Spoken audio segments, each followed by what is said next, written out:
qildim. Hozir aylanib yuribmiz-da, video olmoqchimiz. Lekin bitta odam oldiga borib savol beraman.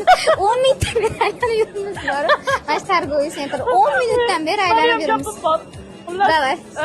Birinchi bo'lib Muxlisni so'rash kerak, shtrafni ketib qolganimizni. Lekin hech kimga do'q etmayapti borib.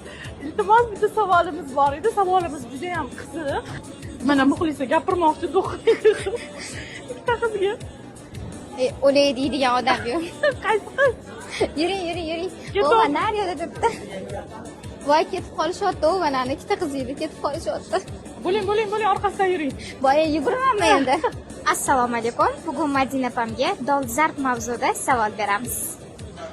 Assalomu alaykum Madina opa. Assalomu alaykum. Rahmat. Hozir bir dolzarb mavzuda sizga savol bermoqchiman. Kelin kasal bo'lganda qaysi tomon davolatish kerak?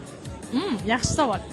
Kelin kasal bo'lganda albatta kuyov taraf davolatish kerak deb hisoblayman, chunki kelin kimning xizmatini qilyapti? Kuyov tarafdagilarni, erini xizmatini qilyapti.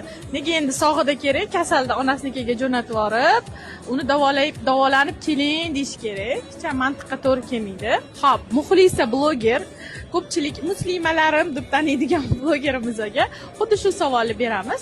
Juda ham yaxshi savol berdingiz. Qiz bola turmushga chiqmasidan oldin otasiga omonat hisoblanadi.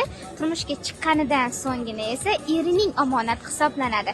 Omonatga xiyonat qilishlik bu joiz ish emas. Albatta kasal bo'lganda erkak kishini, ya'ni jufti halolini o'zi davolatish kerak bo'ladi. Kelin oila a'zolarini yaxshi kunida ham, yomon kunida ham birga bo'lishi kerak-ku, lekin nega kelinni oila a'zolari kelinni yomon kunida ota-onasinikiga jo'natib yuborishi kerak?